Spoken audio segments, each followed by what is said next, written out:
Hey everyone, welcome back to my class.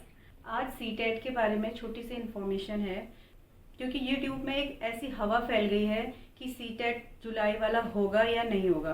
कुछ videos में ऐसा कहा जा रहा है कि सीटेट जुलाई में नहीं होगा और कुछ लोग कह रहे हैं ये होगा। तो ठीक है, तो आज ये टॉपिक है कि जुलाई में होगा या नहीं होगा सीटेट। तो देखो, अभी तक कोई भी इन्फॉर्मेशन नहीं आई है, लेकिन जो सीटेट होता है वो इस एग्ज़ाम को एक साल में 2 बार जरूर कराता है। तो ये इस बार भी ये जरूर होगा। और ऐसा मत सोचिए कि ये इस बार नहीं होगा तो और अपनी प्रिपरेशन को आप नहीं कर रहे हैं।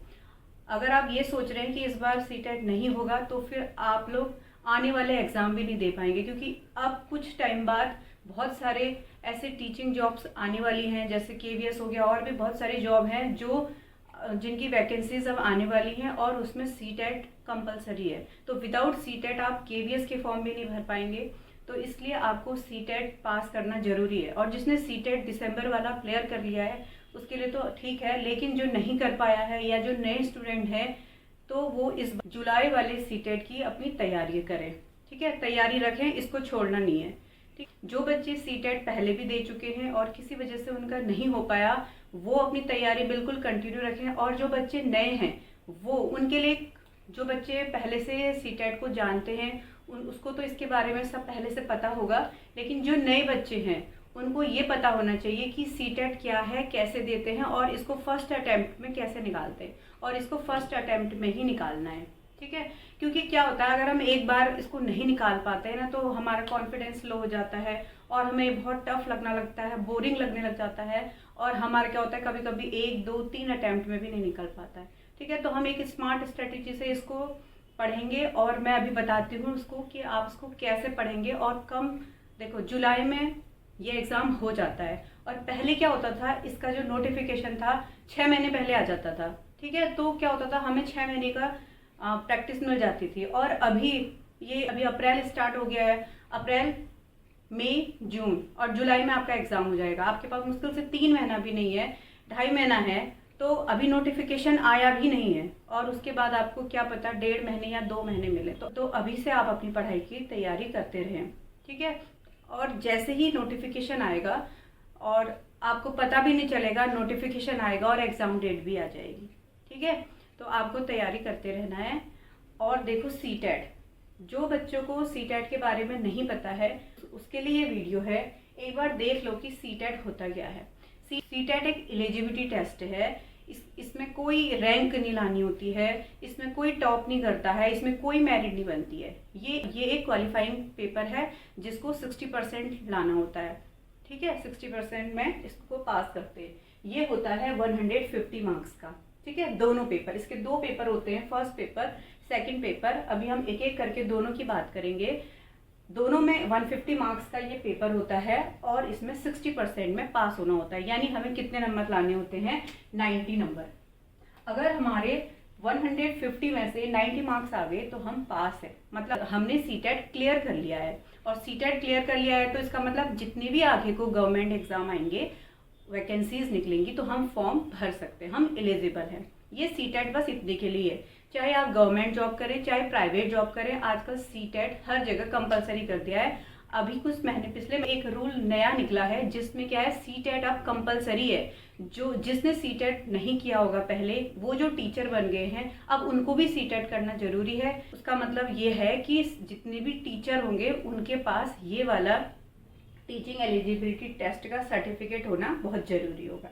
ठीक है, तो इसको आप जब भी आपको चांस मिलता है तो आप इसको फर्स्ट अटेम्प्ट में करने की कोशिश कीजिए। ठीक है, तो 150 मार्क्स का ये होता है और क्वेश्चन भी 150 आते हैं। इसका मतलब क्या होता है, 1 नंबर का 1 क्वेश्चन होता है और टाइम भी हमें 150 ही मिलता है, यानी एक क्वेश्चन में हमें 1 मिनट मिल रहा है। ठीक है, तभी तो 150 मिनट हो गए। ठीक है, अब है ये देखो, मार्क्स भी 150, क्वेश्चन भी 150 और टाइम भी 150। बहुत, अगर आपकी तैयारी अच्छी है तो ये बहुत इजी पेपर है, और अगर आपकी तैयारी अच्छी नहीं है तो फिर इसको पास भी हर कोई नहीं कर पाता है, क्योंकि इसको 20 या 21 लाख लोग फॉर्म भरते हैं। और पिछले बार का जो रिकॉर्ड था उसमें 20 लाख लोगों ने फॉर्म भरा था, जिसमें 17 लाख अटेम्प्ट करने गए थे, 3-4 लाख ने तो दिया ही नहीं, और उसके बाद 3 लाख लोग पास हुए थे, फर्स्ट और सेकंड दोनों को मिला के। तो क्यों ऐसा होता है, सी टेट को इतने हल्के में क्यों लेते हैं? सी टेट को हल्के में लेते हैं इसी वजह से क्लियर नहीं कर पाते हैं, नहीं तो सी टेट इतना टफ एग्जाम नहीं होता है। ठीक है, इसको कैसे पढ़ना है ये मैं बताती हूँ अभी। इसमें नो नेगेटिव मार्किंग है, इसमें नेगेटिव मार्किंग नहीं होती है, फिर भी लोग क्वालिफाई नहीं कर पाते। इसमें कोई रैंकिंग नहीं लानी है, इसमें कोई कट ऑफ नहीं निकलनी है, बस इसमें 90 नंबर लाने होते हैं और वो भी नहीं आ पाते। देखो अब पेपर पहले फर्स्ट की बात कर लेते हैं कि पेपर फर्स्ट में 5 सब्जेक्ट आते हैं। सीडीपी यानी चाइल्ड डेवलपमेंट, जिसको बाल विकास कहते हैं, और ईवीएस हिंदी, इंग्लिश और मैथ्स। ठीक है, सब 30-30 मार्क्स का होता है, और सीडीपी 30 मार्क्स की होती है पूरी, ईवीएस भी पूरी 30 मार्क्स की होती है। इसमें 15 मार्क्स का क्या होता है, पेडागोजी आता है, और 15 मार्क्स का कंटेंट पार्ट आता है। और हिंदी में भी ऐसा ही होता है, 15 का क्या आता है, पेडागोजी, और 15 का क्या, कंटेंट मतलब वही हिंदी के भाषा के बारे में, थोड़ा व्याकरण के बारे में हल्का फुल्का। और जो हिंदी के 15 मार्क्स होते हैं ना, उसमें क्या आता है, 2 पैसेज आते हैं 15 नंबर के। ऐसे ही इंग्लिश में भी होता है 15 नंबर का, तो इसमें क्या हो जाता है, पैसेज और वो आ जाता है, और 15 नंबर की पेडागोजी आती है। ठीक है, और मैथ्स इसमें 30 मार्क्स की आती है। और मैथ्स मतलब ये नहीं होता है कि कुछ लोग मैथ्स सुन के बहुत डर जाते हैं, मैथ्स बहुत ईजी आती है। देखो मैथ्स की क्लास 5th तक आप कर लीजिए, और उसके बाद ईवीएस भी आप 3rd 4th 5th की अगर पढ़ लेते हैं, बस पढ़ना क्या है आपने, एनसीईआरटी को फॉलो करके ये पेपर आसानी से क्लियर हो सकता है। लेकिन एनसीईआरटी को आपको बहुत अच्छे से पढ़नी है। ईवीएस का पूरा पार्ट एक लाइन एनसीईआरटी से आता है, और मैथ्स भी 3rd से 5th तक कर लीजिए। अगर जो मैथ्स में थोड़ा बहुत, जिसको मैथ्स में थोड़ी बहुत दिक्कत भी है, वो क्या कीजिए, जो भी सीडीपी वाला पार्ट है, देखो 30 मार्क्स का तो सीडीपी हो गया, और 15 मार्क्स का ईवीएस वाला जो पेडागोजी होगी, 15 की यहाँ 15 की यहाँ, यानी क्या हमें क्या हो रहा है, यहाँ इन सब में हमें कितने की 60 मार्क्स की तो पेडागोजी मिल जा रही है, और ये है सीडीपी है 30 मार्क्स का। तो इसका मतलब क्या हो गया, सीडीपी और ये जो पेडागोजी है दोनों को मिला के 90 मार्क्स तो जिसने पेडागोजी और सीडीपी अच्छे से पढ़ लिया है वही ले आता है।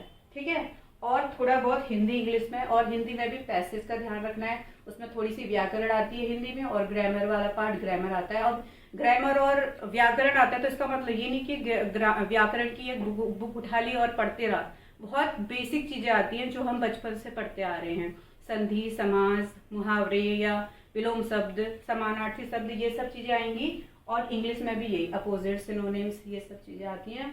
और थोड़ा बहुत देख के जाना है, ऐसा नहीं कि बिल्कुल चले जाए। हाँ, पैसेज की बहुत ज्यादा तैयारी करनी है, सबसे ज्यादा एनसीईआरटी पे ध्यान देना है। और दूसरा है पीवाईक्यू, प्रीवियस ईयर क्वेश्चन लगाने बहुत जरूरी हैं। और जो ये पीवाईक्यू हैं, ये सीटेट ने अपनी साइट में भी दिए हैं, मॉक टेस्ट आप वहां से देख सकते हैं। और एनसीईआरटी मेन है, एनसीईआरटी प्लस पीवाईक्यू। इससे क्या होता है, फर्स्ट पेपर बहुत इजीली निकल जाता है। अब बात करते हैं सेकंड पेपर की। जो फर्स्ट पेपर था वो तो 1st से 5th क्लास के लिए होता है, और जो पेपर सेकंड होता है वो 6th to 8th क्लास के लिए। ठीक है, इसमें भी वही है, सीडीपी, इंग्लिश और हिंदी, इसका सिलेबस बिल्कुल सेम है। पेपर फर्स्ट में भी और पेपर सेकंड में भी ये तीनों का सिलेबस बिल्कुल सेम है। बस थोड़ा सा क्या हो जाता है, क्वेश्चन का लेवल यहाँ पर थोड़ा सा अप हो जाता है। कभी कभी तो सेम भी आ जाता है, लेकिन हम ये लेके चलते हैं कि इसमें क्या होता है, थोड़ा सा, क्योंकि ये थोड़ी बड़ी क्लास का है तो थोड़ा सा इसमें और हाई लेवल का आ जाता है। ठीक है, और बाकी सिलेबस पूरा सेम रहता है। इसमें भी वही, इसमें भी पैसेज आता है और कंटेंट पार्ट आता है, इसमें भी पैसेज आते हैं 2, कंटेंट पार्ट आता है। और इसमें 4 ही पेपर आते हैं, जैसे इसमें तो 5 आते थे, इसमें 4 आते हैं। इसमें जो 4th पेपर होता है वो साइंस या मैथ, जो साइंस बैकग्राउंड से हैं, और दूसरा या तो फिर एसएसटी, ये ऑप्शनल होगा। जो साइंस वाले बच्चे होंगे वो ये वाला ऑप्शन लेंगे, और जो एसएसटी वाले होंगे वो एसएसटी लेंगे। ये पूरी 60 मार्क्स की आती है। इसमें 40 मार्क्स का कंटेंट आता है, और 20 मार्क्स की क्या आती है, पेडागोजी आती है। तो पेडागोजी भी बहुत ज़्यादा इंपॉर्टेंट रोल करती है सीटेट को क्लियर करने में। अगर आप मैथ्स में थोड़े बहुत कमजोर हैं तो आप सीडीपी अच्छी कर लें, उससे आ जाएगा। और अगर आपकी इंग्लिश बहुत अच्छे से नहीं कर पा रही तो आप सीडीपी अच्छे से कर लें, तो आप उसमें कर लेंगे। और मैथ्स भी बहुत ज़्यादा टफ नहीं आती है, और जिसको मैथ्स बिल्कुल भी नहीं आती है तो क्या करिए, जो इम्पोर्टेंट कुछ टॉपिक्स हैं उसको देख लीजिए पूरा, अभी उसको स्टार्ट से पढ़ने की कोई ज़रूरत नहीं है, ठीक है। क्योंकि आप अदर सब्जेक्ट है, आपका साइंस बैकग्राउंड है, तो आपको साइंस अच्छे से आती होगी, हिंदी हम बचपन से पढ़ रहे हैं, इंग्लिश अच्छे से पढ़ रहे हैं, तो लेकिन आपको प्रिपरेशन और टाइम देना पड़ेगा। 1 या 2 दिन में आप सीटेट को नहीं निकाल सकते, ठीक है। अच्छा, एक चीज़ और है, इसमें लैंग्वेज फर्स्ट और लैंग्वेज सेकेंड का भी एक ऑप्शन रहता है। अब ये मेरा अपना मानना है कि आप इंग्लिश फर्स्ट लैंग्वेज लें या हिंदी फर्स्ट लैंग्वेज लें। तो जो मेरे अकॉर्डिंग क्या होगी, जो लैंग्वेज फर्स्ट होगी वो आप क्या रखें, हिंदी रखें, और जो लैंग्वेज सेकंड है उसको क्या रखें, इंग्लिश। अब ये क्यों, इसका भी एक रीज़न है, क्योंकि जो हिंदी अगर आप लैंग्वेज फर्स्ट रखेंगे ना, तो इसमें क्या होंगी, जो भी फर्स्ट लैंग्वेज होती है ना, उसमें जो पैसेज होते हैं ना, एक स्टोरी आती है और एक पोएम आती है, ठीक है। जब हम इंग्लिश को फर्स्ट लैंग्वेज ले लेते हैं तो वहां पर क्या हो जाती है, एक पोएम और एक स्टोरी आती है। तो पोएम थोड़ी सी टफ पड़ जाती है समझने में इंग्लिश वालों के लिए। हाँ, जिसका इंग्लिश बैकग्राउंड बहुत अच्छा है, जो इंग्लिश में अच्छे से करूँगा सोचता है, तो वो तो लैंग्वेज फर्स्ट ले सकता है इंग्लिश।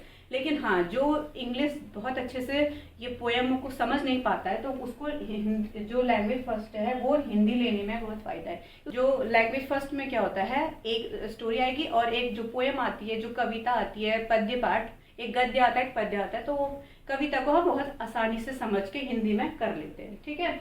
और ये मत समझना कि इस बार पेपर नहीं होगा, अब पढ़ाई छोड़ देते हैं। पेपर हो ना हो, आपने स्टार्ट करना है। कब नोटिफिकेशन आ जाए आपको पता भी नहीं चलेगा, और तुरंत एग्जाम डेट भी आ जाएगी। जुलाई में पेपर हो भी जाएगा, जुलाई में नहीं भी हुआ तो अगस्त फर्स्ट वीक में या अगस्त स्टार्टिंग में ये एग्जाम हो जाएगा, ठीक है।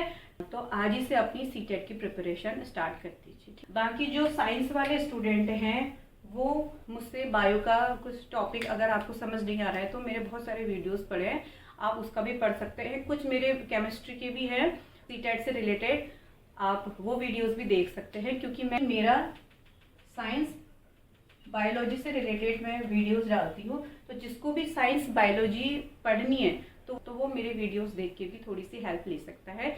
और जिसको जो भी क्वेरी होगी प्लीज़ कमेंट बॉक्स में कमेंट कीजिए। और जो भी आपको टॉपिक्स पढ़ने हैं या समझ नहीं आ रहे हैं, अगर आप वो चाहते हैं कि मैं वो टॉपिक पढ़ाऊँ तो मैं वो टॉपिक्स को भी कवर करने की कोशिश करूँगी, ठीक है। तो आप अपनी प्रिपरेशन करते रहिए, लाइक कर दीजिए और शेयर कर दीजिए। ये शेयर करना बहुत ज़रूरी है, इसको आप शेयर कर दीजिए। और मिलते हैं नेक्स्ट क्लास में। Till then bye.